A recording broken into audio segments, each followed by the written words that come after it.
미라클 작전으로 구출한 아프간인들이 인천공항을 통해 무사히 입국했습니다. 정부는 이들에게 장기 체류 자격을 주고 직장을 구할 수 있도록 지원할 계획입니다.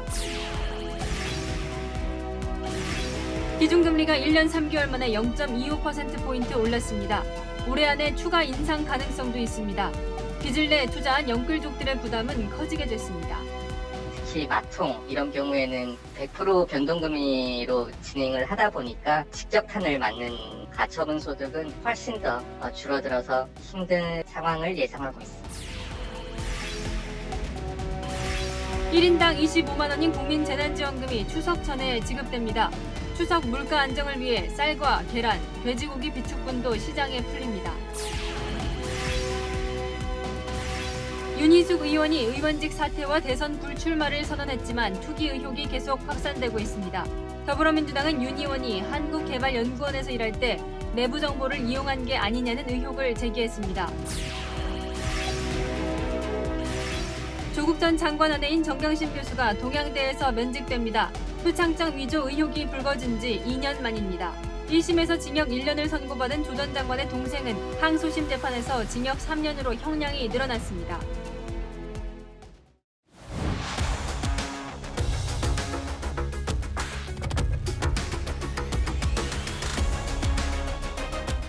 뉴스의 동정민입니다.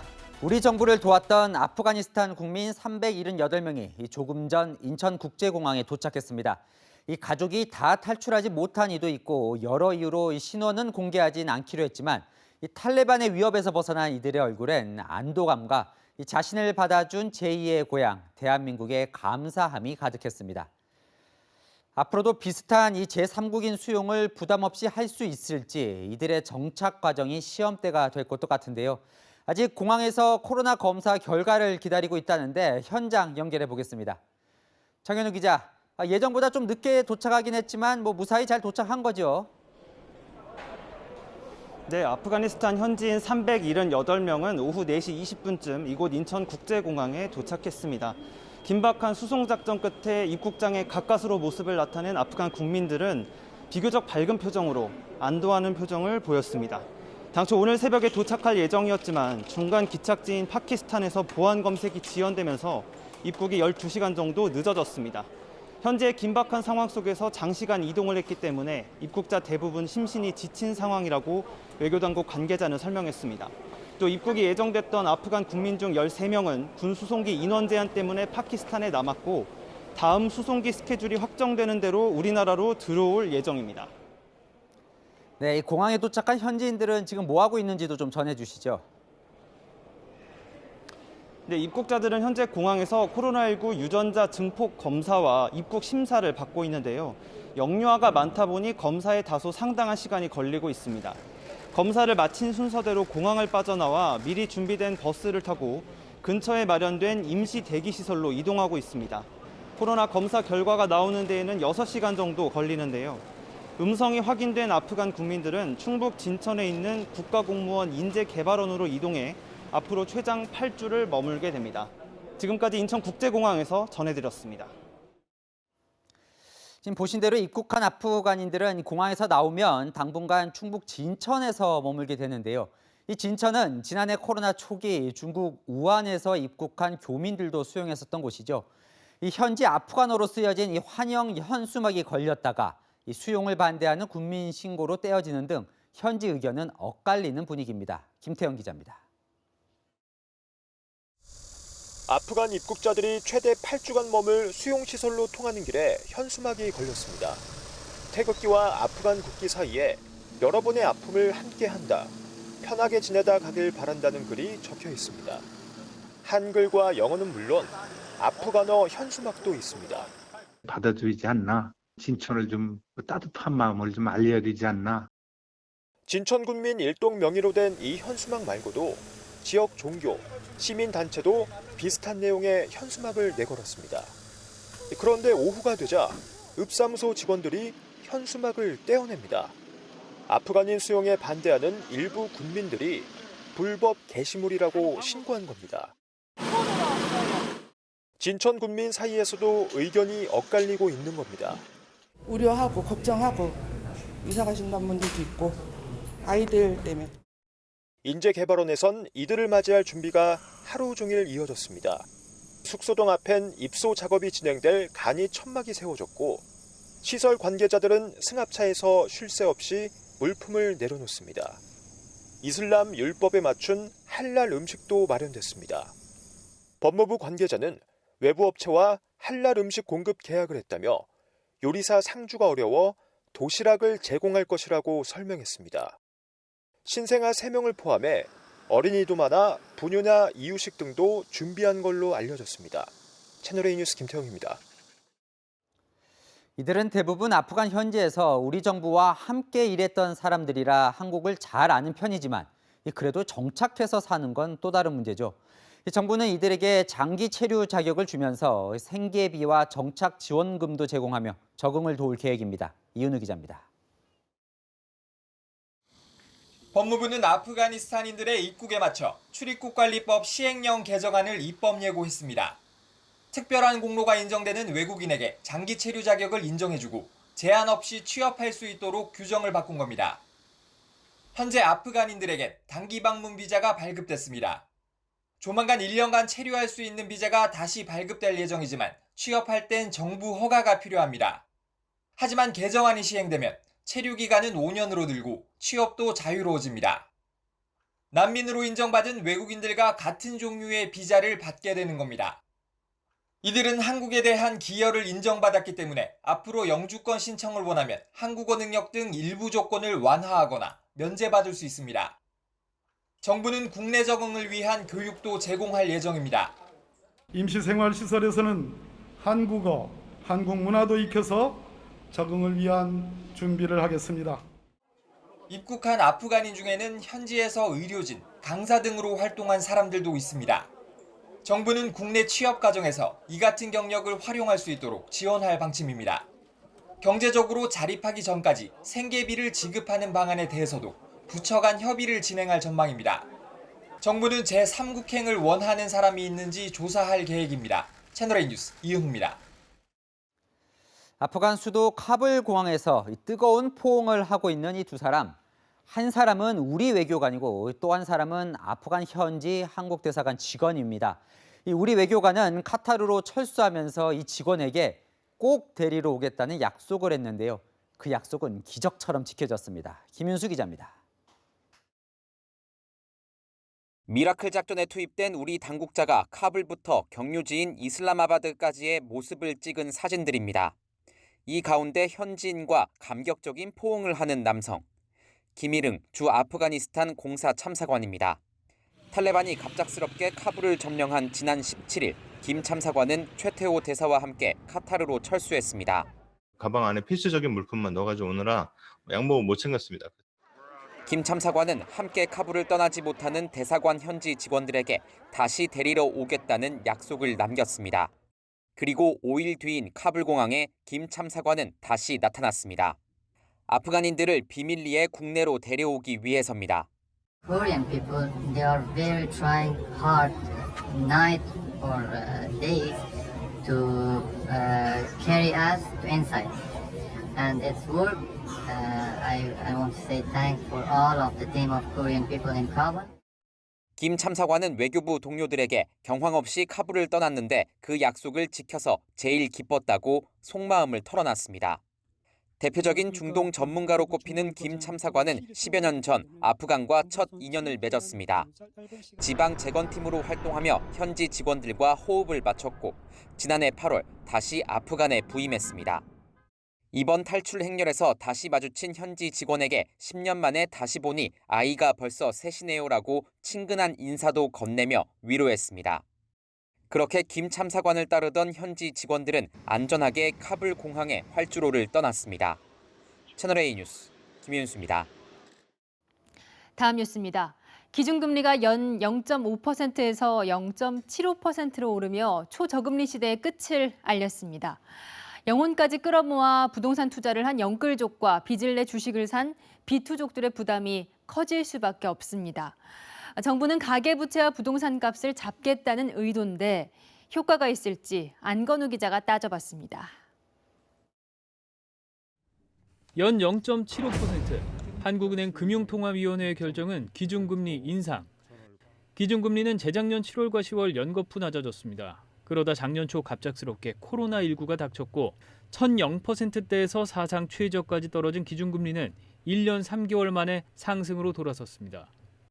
가계부채 증가세라든가 주택 가격 오름세를 둔화시키는 그런 효과가 있을 것으로 저희들은 기대를 하고 있습니다. 이주열 총재가 추가 인상을 시사한 데다 시장이 이미 기준금리 상승을 반영하면서 이른바 영끌로 내 집 마련한 사람들의 부담은 커졌습니다. 신용대출, 특히 마통 이런 경우에는 100% 변동금리로 직접 판을 맞는 하고 가처분 소득은 훨씬 더 줄어들어서 힘든 상황을 예상하고 있습니다. 실제로 대출금리가 1%포인트 올라가면 가계부채 이자 부담이 12조 원 늘어난다는 자료도 있습니다. 영끌족은 직격탄을 맞았지만 부동산 상승 흐름을 바꾸긴 어려워 보입니다. 여전히 0%대 저금리여서 찔끔 올린 금리가 일부 계층의 주택 거래량을 줄일 수는 있어도 대세 상승을 꺾기엔 영향이 미미하기 때문입니다. 특히 지금처럼 민간 공급에 씨가 마른 상황에선 신도시 사전 청약이나 공공재개발로 수요를 억누르기엔 역부족입니다.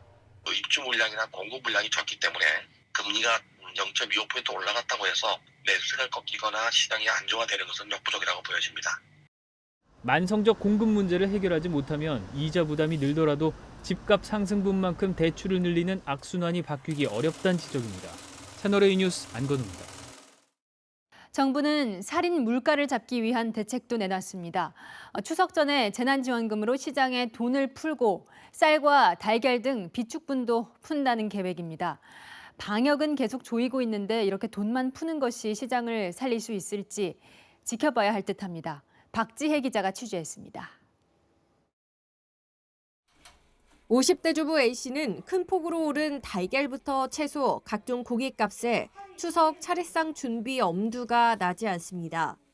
계란 같은 경우에는 6, 7천 원 했는데 지금은 10,000원 정도 다 넘어가고 있고요.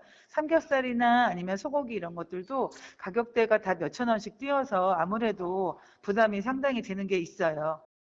명절을 앞두고 민심이 흔들리자 정부가 대대적인 돈 풀기에 나섰습니다. 국민지원금 추석 전 지급 개시, 서민금융 공급 확대 등도 적극 추진해 나가고자 합니다.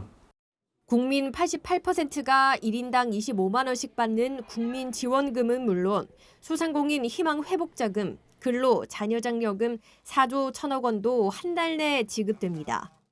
정부는 물가 안정을 위해 추석 전에 곳간을 활짝 열고 비축 물량도 대거 풉니다. 최근 일반 쌀 20kg 도매 가격은 6만 원에 육박하며 1년 전보다 19.1% 올랐고 채소와 과일도 고공행진 중입니다. 달걀값 역시 한 판에 10,000원을 넘다 수입 달걀이 풀린 뒤에야 6천 원대로 겨우 떨어진 상황. 정부는 제수용품 등 16개 주요 추석 성수품 공급량을 지난해보다 1.4배 이상 늘립니다. 특히 달걀, 소, 돼지고기, 쌀 같은 명절 대표 4대 품목은 집중 관리합니다. 또 2만 원 이상 음식을 3번 주문할 경우 4번째 주문 때 10,000원 환급해주는 비대면 외식 할인 쿠폰제도 시작됩니다. 하지만 추석 때까지 계속 코로나 방역을 옥죄는 상황에서 정부의 돈 풀기가 얼마나 효과가 있을지는 미지수입니다. 채널A 뉴스 박지혜입니다. 정부와 여당은 청년을 위해서는 내년에 20조 원의 예산을 투입한다고 밝혔습니다. 등록금 지원과 월세 지원 등이 눈에 띄는데 월세만 살라는 것이냐는 반응도 있고 재탕, 삼탕한 정책도 많았습니다. 윤수민 기자가 보도합니다. 정부와 여당은 오늘 청년 특별 대책을 발표했습니다. 대학 등록금을 중산층까지 반값 수준이 될 수 있도록 국가 장학금 지원을 확대하고 저소득층 청년들의 월세 지원에서부터 내 집 마련을 위한 지원 정책 보완까지. 대선을 앞두고 청년층 민심 잡기에 나선 것으로 풀이됩니다. 내년 예산에 청년 정책을 뒷받침할 예산으로 20조 이상을 편성하였습니다. 마음 같아서는 더 퍼주고 싶습니다. 대책에는 월소득 120만 원 이하 청년들에게 월세 20만 원을 1년 동안 지원하는 내용 등이 담겼습니다. 하지만 발표된 87개의 정책 중 상당수는 일선 부처에서 이미 발표된 것을 재탕한 것이었습니다. 셋째 자녀 등록금 전액 지원 등 반값 등록금 확대는 지난 2월 교육부에서, 청년층 맞춤형 자산 형성 지원 3종 세트는 지난달 기획재정부에서, 보호종료아동 자립 지원은 지난달 보건복지부에서 발표했습니다. 청년들도 피부에 와닿지 않는다는 반응이 적지 않습니다. 청년들이 월세만 필요한 게 아니라 다양한 게 필요하고 또 직업도 있어야 더 앞으로 나아갈 수 있는데, 아무래도 내년 선거이다 보니까 이걸 이용해서 선심성으로 이제 정책을 펼치는 것이 아닐까, 이런 것도 우려가 됩니다. 야당에서도 선거용이라며 비판에 가세했습니다. 청년 세대는 현명한 유권자 집단입니다. 선거를 앞둔 시점에 과연 진정성이 있는지 냉정하게 평가할 것이다.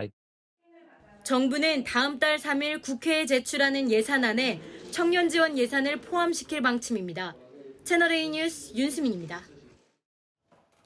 국민의힘 윤희숙 의원의 의원직 사퇴 선언 이후 후폭풍이 이어지고 있습니다. 윤 의원 부친의 세종시 땅이 투기 의혹을 받고 있죠.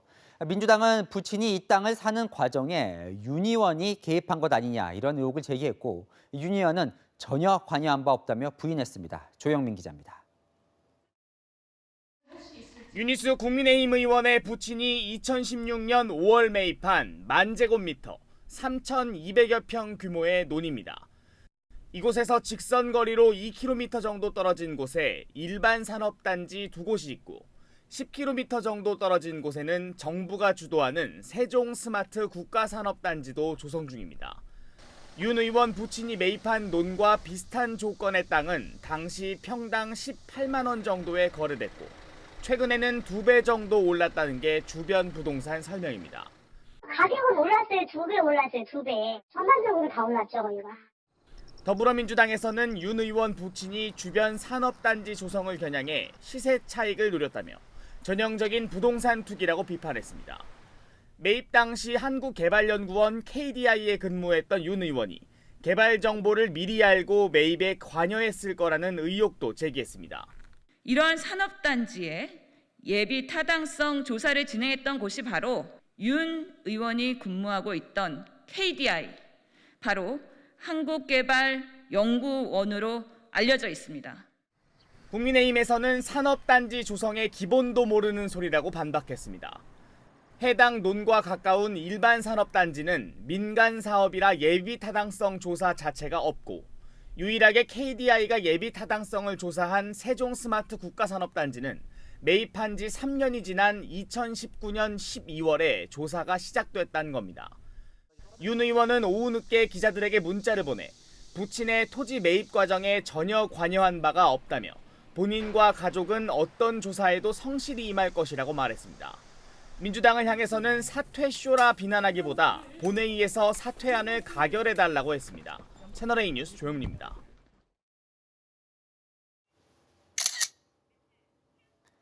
한 줄로 나란히 당 워크숍에 들어가는 민주당 의원들 모습인데요. 이 당 지도부가 언론중재법 개정안을 포함해 이 쟁점 사안들을 일사불란하게 처리하기 위해 대선 주자와 의원들을 한자리에 불렀습니다. 그래도 이견이 터져 나왔습니다. 전혜정 기자입니다. 다음 달 정기국회를 앞두고 대선 주자도 참여한 더불어민주당 워크숍에서 언론중재법 개정안에 대한 우려가 나왔습니다. 언론 출판의 자유에 과다하게 책임을 지우는 일이 생기기 때문에 결국은 궁극적으로 그 언론 출판의 자유를 위축시킬 수 있는 그런 우려가 있고, 박재호 의원도 당이 너무 빠르게 나아가는 게 아니냐며 국민과 소통해야 한다고 속도 조절을 요구했습니다. 입법 독주 등 비판 여론에 신중론이 나오고 있는 겁니다. 오늘은 조금 더 과정에서의 속도를 얘기하시는 분들이 더 많았다. 하지만 오는 30일 본회의에서 토론한 뒤 강행 처리한다는 입장에는 변함이 없었습니다. 언론 재갈법이라고 하는 것이야말로 입법 재갈에 가깝습니다. 송영길 대표도 법안 심의 과정에서 많이 약화된 부분이 있다며 법안이 통과돼야 한다고 강조했습니다. 대선 주자들의 의견은 엇갈렸습니다. 삐뚤어진 솥불 바로 잡으려다가 소 잡을 경우가 있죠. 감시, 견제, 비판의 기능을 축소시켜서는 안 될 겁니다. 새로운 역사를 시작하는 것이기 때문에 그것은 하나의 발전이라고 저는 생각합니다. 고의, 악의적으로 가짜뉴스를 내면 언론사를 망하게 해야 한다고 했던 이재명 경기지사는 국회의원이 아니어서 잘 모르겠다며 즉답을 피했습니다. 언론중재법 관련해서 따로 입장을 이동을 하겠습니다. 민주당은 언론중재법과 관련해 전문가를 초청해 추가로 논의하는 방안을 검토하고 있습니다. 채널A 뉴스 전혜정입니다. 조국 전 장관의 딸 조민 씨는 이 부산대 입학이 취소됐죠. 부인 정경심 씨는 표창장 위조 의혹으로 닷새 뒤면 동양대 교수에서 면직됩니다. 이 동생 조건 씨는 오늘 이 교사 채용 비리 혐의 등으로 2심 재판이 열렸는데 1심보다 형량이 늘어서 법정 구속됐습니다. 김민곤 기자입니다. 일가가 운영하던 웅동학원을 상대로 가짜 소송을 벌인 의혹을 받는 조건 씨. 가짜 공사대금 채권으로 소송을 내 웅동학원에 손해를 끼쳤는지가 쟁점이었습니다. 지난해 1심 재판부는 웅동학원에 손해가 없었다며 무죄를 선고했습니다. 하지만 항소심은 웅동학원에 손해를 끼치려는 시도는 있었다며 배임 미수 혐의를 유죄로 판단했습니다. 항소심 재판부는 조 씨가 교사 채용 과정에서 1억 8천만 원을 받고 응시자에게 시험 문제를 넘긴 걸 근로기준법 위반이라고 보고 새롭게 죄를 추가했습니다. 또 채용비리 공범을 해외로 도피시킨 건 1심과 달리 유죄로 인정하고 징역 3년을 선고했습니다. 업무 방해 혐의만 유죄로 본 1심보다 형량이 2년 늘어난 겁니다. 지난 3월 보석으로 풀려난 조 씨는 오늘 선고 직후 법정 구속됐습니다. 드릴 말씀이 없습니다. 죄송합니다. 1, 2심에서 실형을 선고받은 정경심 교수는 동양대에서 오는 30일을 면직됩니다. 이날까지 휴직이 신청돼 있지만 구속 상태여서 복귀할 상황이 안 된다고 봤기 때문입니다. 하지만 별다른 징계를 받지 않아 사학연금 수령은 가능할 전망입니다. 채널A 뉴스 김민곤입니다.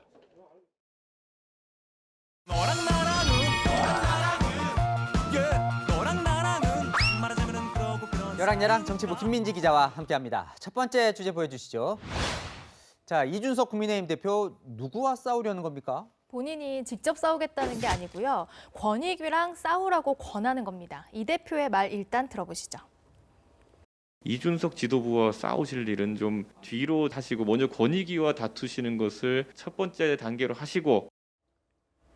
누가 싸우자고 찾아왔나 보죠? 네, 권익위로부터 부동산 불법 거래 의혹 통보를 받은 국민의힘 의원 중 일부가 억울하다면서 당 회의장을 찾아왔습니다.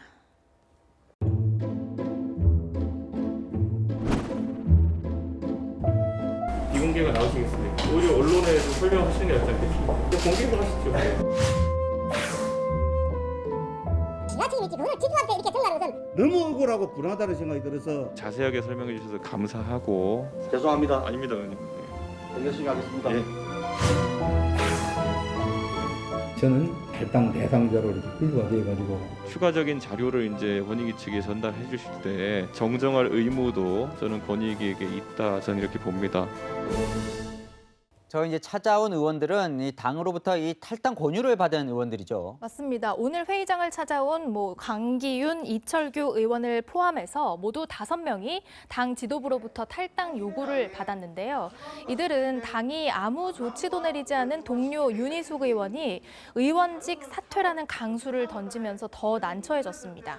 5명 중에 아직 탈당하겠다는 의원은 한 명도 없습니까? 네, 제가 표로 정리를 해봤는데요. 당의 조치에 아쉬움을 표하면서 반발하거나 입장을 내지 않는 의원은 있어도 당을 나가겠다는 사람은 아직 없습니다. 이 대표는 오늘 다시 압박에 나섰습니다. 다소간의 이견들이 있을 수도 있다라는 점을 이해합니다. 하지만 가장 중요한 것은 선당 후사의 정신을 발휘하는 것이다. 하지만 이 대표도 아직은 엄포뿐이죠. 탈당 조치했다고 생색만 내다가 슬그머니 접은 민주당 지도부의 대응과 지금까지는 별반 다르지 않아 보이네요. 네, 다음 주제 보겠습니다. 자, 위안부 피해자법 개정안 결국 철회됐죠? 맞습니다. 이 명예훼손 금지 대상에 위안부 피해자뿐 아니라 관련 단체까지 포함하는 법안이 발의되면서 논란이었는데요. 특히 위안부 단체 후원금을 유용한 혐의를 받고 있는 윤미향 의원이 법안 발의에 참여하면서 셀프 보호법이라는 지적도 나왔는데 결국 어제 철회됐습니다. 네, 이 이용수 피해자 할머니가 목숨을 걸고서라도 막겠다고 했던 법이죠. 그렇습니다. 법안을 대표 발의한 인재근 민주당 의원은 저희 채널A에 위안부 피해자 할머니께서 반발하셔서 일단 소나기는 피해야겠다는 생각으로 철회했다 이렇게 밝혔는데요. 야권에서는 피해자 할머니들께 진심으로 사과할 것을 요구했습니다. 저 법이 이 사실을 말해도 이 명예훼손으로 처벌받을 수 있던 법이다 보니까요. 네. 그러니까 윤미향 의원 의혹을 폭로한 그럼 이용수 할머니도 처벌받는 거냐 이런 논란이 있었죠. 맞습니다. 아직 정신을 못 차렸다라면서 격노했던 이용수 할머니께 오늘 전화해서 철회 소식을 알려드렸더니요. 이렇게 답했습니다. 내가 바른 말을 했는데도 그게 명예훼손이 된다 그러고 무슨 단체는 왜 집어였습니까? 처리해야죠. 마땅하게 해야죠. 또 있어서는 안 되죠.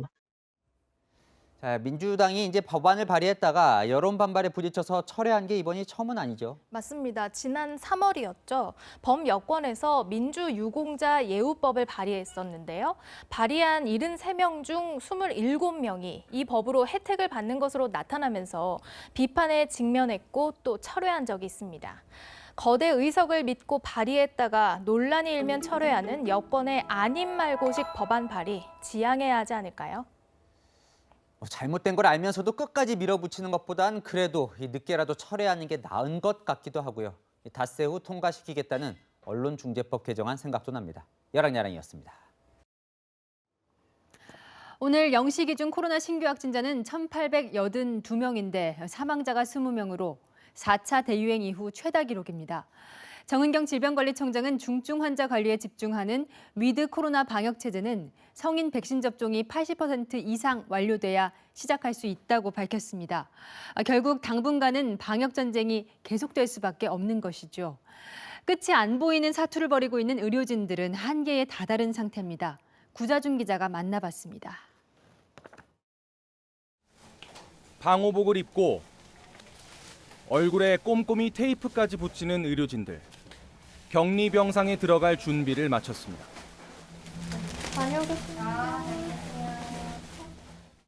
빈 병상 없이 환자로 가득 찬 병실. 환자 상태를 체크하고 진단검사를 위한 검체를 채취합니다. 퇴원 환자의 물건을 소독해 짐을 챙기고 병상 안을 청소하는 일 모두 의료진의 몫입니다. 병동 한 층을 돌다 보면 온몸은 금세 땀 범벅이 됩니다. 얼굴은 빨갛게 상기됐고 안경엔 뿌옇게 김이 서렸습니다. 많이 지쳐요. 숨 쉬는 것도 힘들고 이렇게 땀도 계속 나고. 이제 확진자가 줄지 않고 계속 환자분들이 오시잖아요. 그러면 이제 저희도 너무 일이 뭔가 끝나지 않고 계속 남아있는 느낌? 그런 게 있으니까 좀 우울하고. 대규모 집회나 여행객들의 소식을 접할 땐 힘이 빠집니다. 저희는 열심히 치료하는데 집회도 하시고 놀러도 다니시고 하는데 그만두고 싶기도 하고 막 그렇긴 한데 그냥 버티는 거예요. 이게 그래도 곧 끝나지 않을까? 150명의 코로나19 환자가 격리된 생활치료센터. 의료진은 교대 인력을 모두 포함해도 12명뿐입니다. 지난 설 명절 이후 집에도 가지 못하고 쪽잠으로 버틴 지 6개월째입니다. 한 4시간 이렇게 가는 것 같아요. 우울 점수가 좀 올라가긴 하더라고요. 지칠 대로 지친 마음엔 허탈감이 생깁니다. 이게 뭐 하는 짓이지? 우리는 여기서 뭘 하고 있지? 이런 생각. 죄송해요. 갑자기 좀 울컥하네요. 지난해 여름 이후 의료진의 절반 이상이 우울 증상을 호소하고 4명 중 1명은 고도의 외상 후 스트레스 증상을 보입니다. 휴식을 보장받지 못하시는 경우도 많이 있고 업무량에 비해서 좀 경제적인 보상도 부족하다고 많이 느끼고 있으신 것 같고요. 사명감만으로 더는 버티기 힘든 상황. 의료진에 대한 다각적인 지원 방안이 시급하다는 지적이 나옵니다. 채널A 뉴스 구자준입니다. 네, 이렇게 코로나가 길어지면서 수많은 확진자들의 동선과 접촉자를 파악하는 것이 점점 어려워지고 있습니다. 서울대 연구진이 확진자와 동선이 겹쳤는지 한눈에 알 수 있는 앱을 개발했습니다. 어떤 원리인지 황규락 기자가 설명합니다. 서울대 연구진이 개발해 지난 2월 출시한 코로나19 동선 파악 애플리케이션입니다. 이동통신사 기지국과 GPS 정보를 토대로 지난 2주 동안 확진자와 스쳤는지까지 한눈에 알 수 있습니다. 이렇게 접촉 확인하기를 누르게 되면요.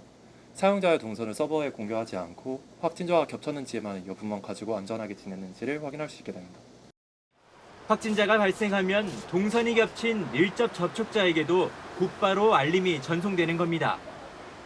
연구진이 지난 6월부터 38일간 앱 사용에 동의한 3만 6천 명을 분석한 결과 상당한 정확도를 보여줬습니다. 중복 접촉 등을 제외하면 실제 코로나19 확진자 접촉은 50명당 한 건으로 나타났고 698명이 120개의 장소에서 확진자와 접촉한 것으로 확인됐습니다.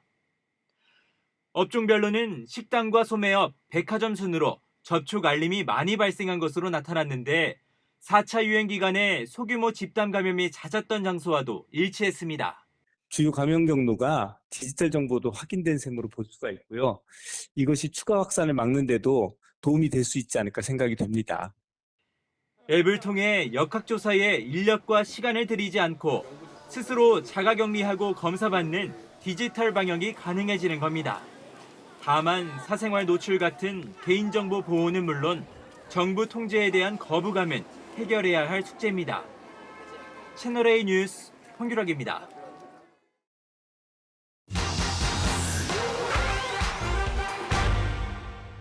코로나19 백신을 팔이 아닌 대퇴부, 그러니까 허벅지에 맞았다는 후기입니다.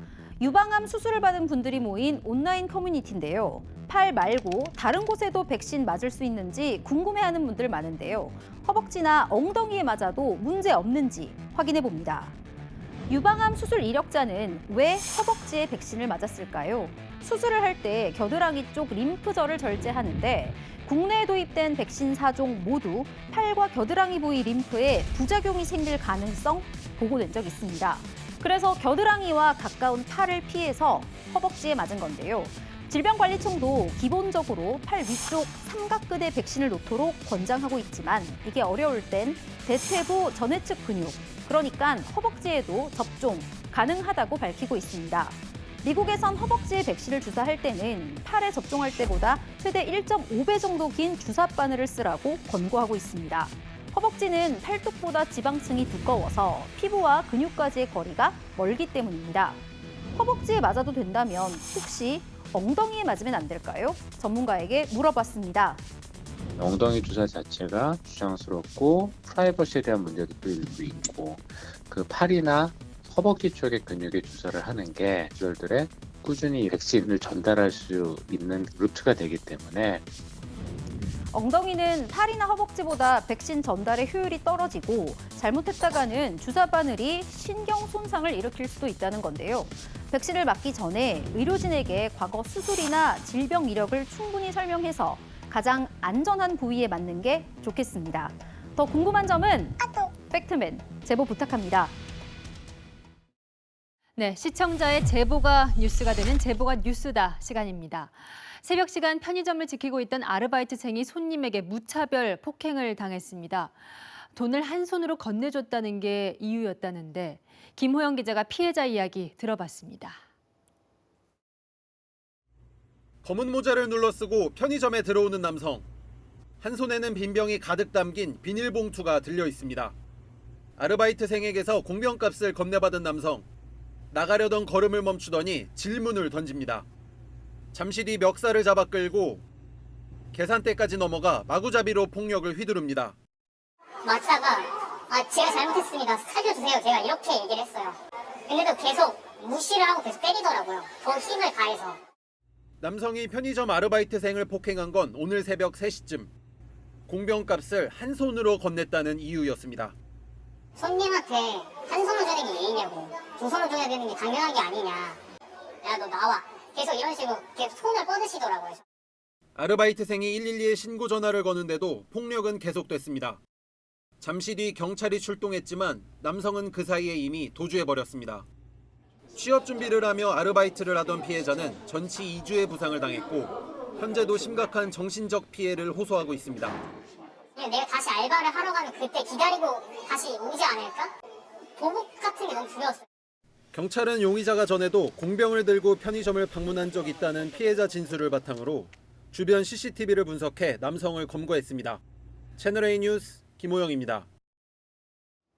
전동 킥보드 보급이 늘면서 화재 사고도 증가하고 있습니다. 순식간에 폭발하는 경우가 많아서 대피하기도 쉽지 않습니다. 이런 사고 막으려면 어떻게 관리해야 하는지 장하연 기자가 알려드립니다. 주거용 오피스텔 복도에 세워둔 전동 킥보드. 앞바퀴 쪽에서 갑자기 빨간 불꽃이 튀기며 폭발이 일어납니다. 불길이 잠시 줄어들더니 다시 2차 폭발이 일어납니다. 킥보드에서 솟구치는 불길과 연기는 순식간에 복도를 뒤덮고 실내까지 유입이 됩니다. 복도에서 충전 중이던 전동 킥보드에서 화재가 발생한 겁니다. 현장에 출동한 소방대원들이 화재를 진압했지만 입주자 한 명은 결국 부상을 당했습니다. 지난달 일어난 사고지만 전동 킥보드 화재는 무시하지 못할 수준으로 증가하고 있습니다.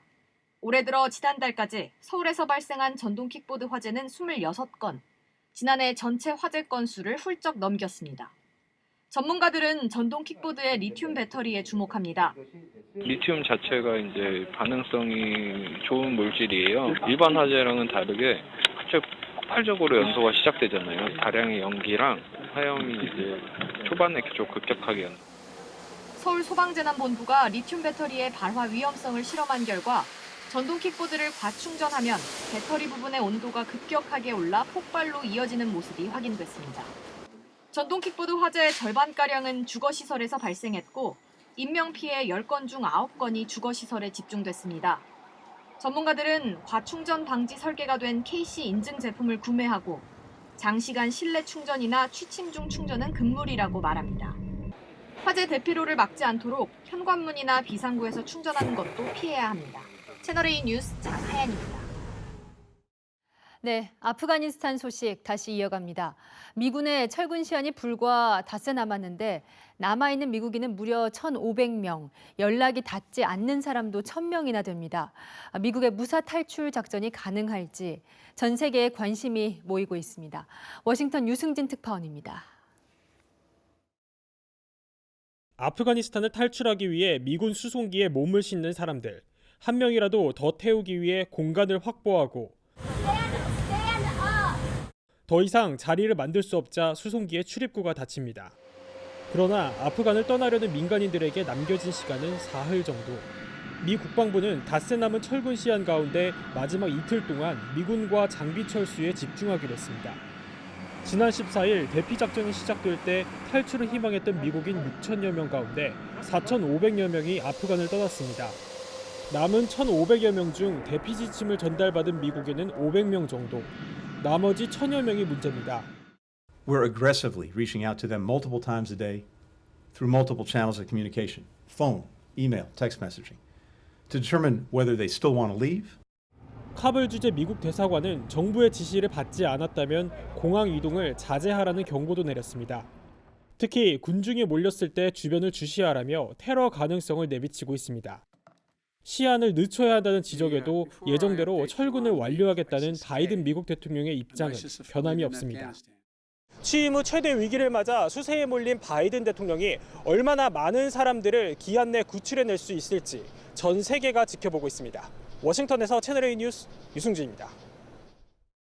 네, 오늘 오후 인천공항에 함께 도착하지 못하고 파키스탄에 남아있던 아프간 현지인 13명이 조금 전 수송기를 타고 출발했다는 소식이 들려왔습니다. 우리 수송작전은 이렇게 순조롭지만 다른 아프간 사람들의 탈출은 쉽지 않은 상황입니다. 지금 이 시각에도 카불 공항에서는 안타까운 장면들이 이어지고 있습니다. 유주은 기자가 취재했습니다. 하늘에서 내려다본 카불 국제공항입니다. 꼬리를 문 차량들로 도로는 주차장을 방불케 하고 사람들은 빽빽하게 모여들었습니다. 경계도 삼엄합니다.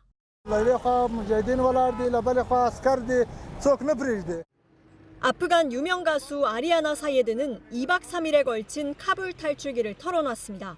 I cannot even explain to you how horrifying it was for me, you know, like walking through the gunshots and walking through a group of Taliban. 아프가니스탄을 벗어나는 길목에는 어김없이 탈레반이 버티고 있었습니다. Towards the airport, we passed through about 5 Taliban checkpoints. 로봇공학을 공부하는 소녀 로봇팀 20여 명 가운데 5명은 카타르 도하를 거쳐 멕시코에 도착했습니다. 2017년 미국 워싱턴 DC에서 열린 국제 로봇 경진대회에서 아프간 드리머스로 주목받은 소녀들입니다. 하지만 탈레반의 집권으로 생명마저 위협받는 상황에 처한 겁니다. 또 다른 소녀 로봇팀원 10명은 미국 여성학자 앨리슨 르노의 도움으로 아프간을 빠져나왔습니다.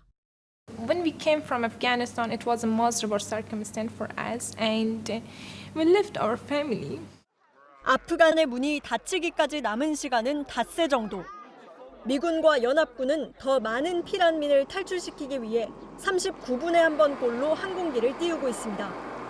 채널A 뉴스 유주은입니다. 대통령이라는 권력에 대한 사사로운 욕심은 조금도 없습니다. 유승민은 강합니다. 경제에 강합니다. 성공할 대통령을 뽑아야 대한민국이 성공합니다. 저 유승민을 여러분의 대통령으로 쓰십시오. 네, 오늘 대선 출마를 공식 선언한 유승민 국민의힘 후보 바로 모셨습니다. 어서 오십시오. 반갑습니다. 네, 안녕하세요. 자, 오늘 출마 선언문에 스스로를 검증된 후보라고 쓰셨더라고요. 네. 사실 보면 뭐 경제도 잘 알고 그렇다고 뭐 도덕성에 큰 뭐 요즘까지 시비가 걸린 적도 없고 큰 문제 없는 정도가 아니라 아주 좋죠. 그런데 왜 이 지지율이 생각보다 많이 예상했던 것보다 안 오른다고 생각하실 것 같은데 예. 네, 왜 그런 것 같으십니까? 지지율 지금 지난 한 달 정도 사이에 네. 저는 올라가고 있다고 분명히 여러 여론조사에서 보고 있고 네. 경선은 야권 여권 따로 하는 거잖아요. 네. 그 야권 후보들 간의 지지도가 저는 중요하다고 생각하고 저하고 홍준표 후보가 지금 지지도가 계속 올라가고 있고 윤석열 후보 같은 경우에는 조금 내려오고 있는 것 같아요. 네. 그래서 이제 경선 시작하기 때문에 앞으로 한 2달 반 엄청난 지지도에 드라마틱한 변화가 있을 거라고 저는 확신을 합니다. 그러니까요. 이제 본인 스스로 이제 중도 수도권 청년, 이 중수청에서는 그렇습니다. 경쟁력이 있다 말씀하셨는데 말씀하신 대로 흔히 말하는 집토끼라고 얘기하는 네. 보수층에서 이제 전폭적인 지지는 받지 못하고 계신데 이유를 뭐라고 보십니까? 그건 아무래도 박근혜 대통령 탄핵 네. 그 전까지만 해도 저는 뭐 대구 경북에서 가장 늘 1위의 이 미래 지도자였습니다. 네. 그런데 그 이후에 이제 대구 경북에서 저에 대한 서운한 감정이 생긴 것 같습니다. 제가 그걸 풀어드리려고 굉장히 노력을 그동안도 했는데 네. 대구 경북 시도민들께서 그렇게 이렇게 마음이 빨리 바뀌시는 분들이 아니에요. 그래서 제가 인내심을 가지고 네. 이번에 가가지고 다시 한번 말씀을 드리고 이제는 경선과 대선이 얼마 안 남았기 때문에 네. 대구 경북에서 왜 저를 지지해 주셔야 되느냐. 그 이야기를 제가 꼭 하려고 그러는 게 지난 서울시장에서 봤지만 정권 교체하려면 중도층, 청년층, 네. 이 수도권 이 표심을 잡지 않으면 안 됩니다. 네. 제가 거기에서 확장성에서 가장 강하다 이 말씀을 꼭 드리고 그동안 있었던 서운한 감정 좀 털어주십사 이렇게 말씀드리려고 합니다. 알겠습니다. 지금 이야기로 좀 넘어가 보면요. 네. 자, 이 당에서 윤석열 전 검찰총장과 후보와 이준석 대표가 사실 갈등이 좀 있었습니다. 네. 지금도 뭐 완전히 풀린 것 같지 않다는 얘기도 들리는데 누구 책임이 더 크다고 보십니까? 저는 당대표든 윤석열 후보든 각자 당대표와 대선 후보의 역할만 충실하면 이런 갈등이 있을 수가 없는데 저는 윤석열 후보 책임이 좀 더 크다고 생각합니다. 왜냐하면 처음에 입당하는 것부터 당대표, 원내대표 다음 날 골라가지고 주말에 그렇게 입당하는 거 그거는 사실 사소한 거지만 예의가 아니고요.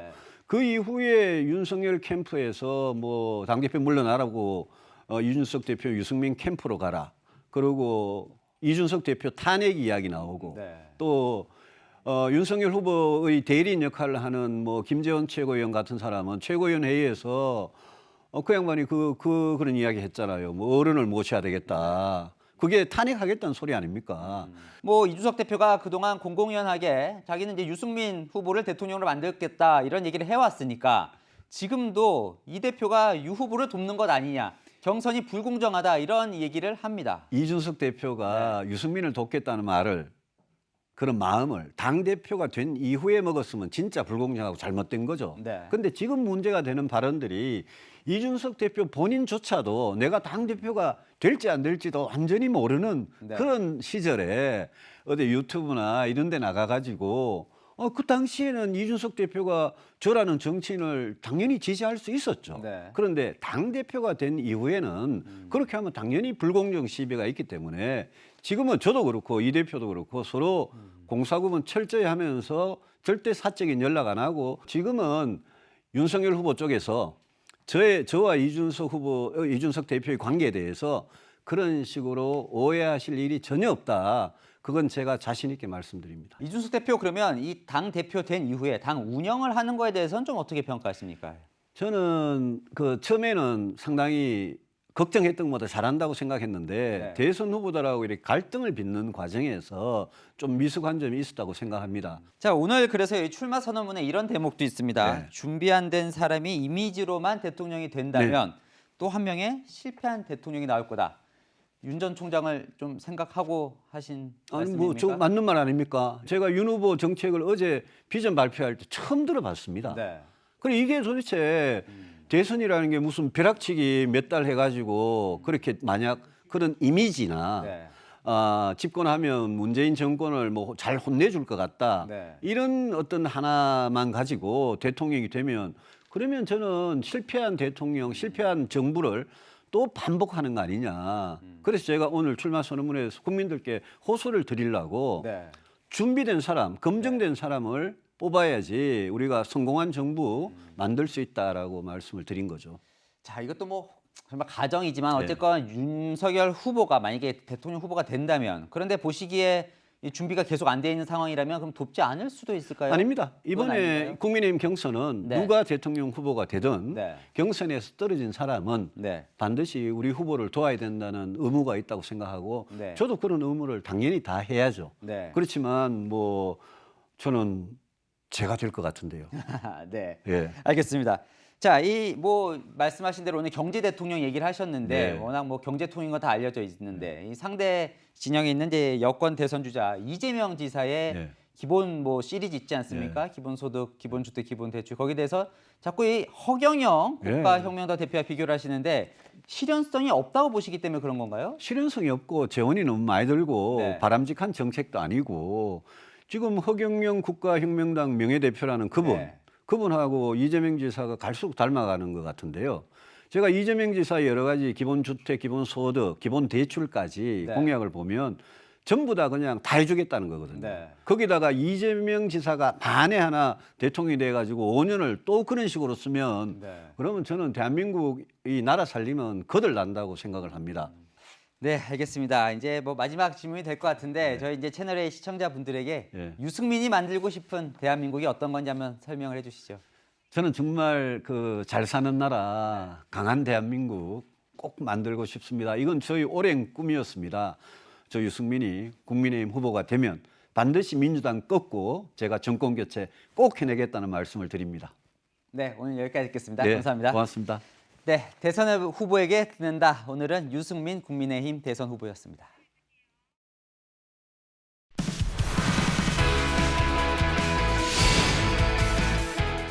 안녕하세요. 스포츠 뉴스입니다. 도쿄 패럴림픽에는 한계를 넘는 선수들의 감동 스토리로 가득한데요.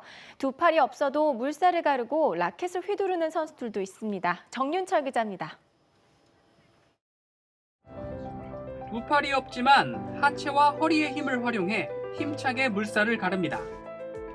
장애인 수영 선수 아바스 카리미입니다. 카리미는 도쿄 패럴림픽 개회식에서 난민팀의 기수로 깃발을 등에 묶고 가장 먼저 들어왔습니다. 아프가니스탄 출신인 카리미는 태어날 때부터 양팔이 없었습니다. 또래 친구들로부터 놀림받는 동생을 위해 친형이 수영장을 만들어줬고 그때부터 수영 선수의 꿈을 키웠습니다. 카리미는 이란과 터키를 떠돌다 현재 난민 지위를 인정받아 미국에 살고 있습니다. 일생의 꿈인 패럴림픽을 앞두고 피나는 하체 훈련을 했습니다. It's everything to me. I want to spread, positivity in the world. And 내일 오전 카리미는 2017년 세계선수권에서 은메달을 딴 주종목인 50m 저병에 출전합니다. 탁구 라켓을 입으로 꽉 물고 발로 공을 들어올린 뒤 머리를 힘차게 돌려 서브를 넣습니다. 양팔이 없는 탁구 선수, 이집트의 이브라임 하마두투입니다. 10살 때 기차 사고로 두 팔을 잃은 하마두투는 탁구를 통해 희망을 얻었습니다. فالواحد فعلا بيحس ان هو ملك وواقف على ترابيزه تنس طاوله. 채널A 뉴스 정해철입니다. 오늘 하루 반짝 숨고르기를 했던 장마전선은 내일 다시 북상합니다. 전국적으로 비 예보가 들어있어서 우산을 꼭 챙기셔야겠는데요. 내일 새벽 충남 서해안과 전남에 비가 내리기 시작해 아침에는 수도권 등 서쪽에, 낮에는 전국으로 확대되겠습니다. 모레까지 충청 이남에 30에서 100mm, 많은 곳은 150mm 이상의 매우 많은 비가 내리겠는데요. 특히 내일 오후부터 남부는 시간당 50mm, 양동이로 퍼붓는 수준의 강한 비가 예상돼 주의가 필요합니다. 수도권 등 중부도 최고 30mm에서 최고 60mm 정도 내리겠습니다. 비가 내리면서 더위는 주춤합니다. 내일 한낮에 서울은 24도, 대전은 26도에 머물면서 종일 선선하겠고요. 남부는 대구가 30도, 부산은 29도를 보이겠습니다. 9월 초까지 정체전선과 저기압의 영향으로 비 소식은 잦겠습니다. 날씨였습니다. 블랙리스트를 기반으로 블랙리스트로 몰아내고 성접대 리스트로 불린 명단으로 부적절한 리스트는 뉴스의 단골 메뉴죠. 하다 이 성남시에서 이런 리스트가 나왔습니다. 성남시청 직원이 총각인 시장 비서관에게 잘 보이려고 만들었다는데요. 30대 미혼 여성 공무원 150여 명의 사진과 이름을 적은 리스트였다고 합니다. 해당 여직원들은 얼마나 황당하고 불쾌할까요? 성남시, 그동안 여성 친화 도시라며 홍보는 참 많이 했더군요. 오늘의 한마디는 안에서 센 바가지로 하겠습니다. 오늘 뉴스 여기까지입니다. 내일도 뉴스에입니다.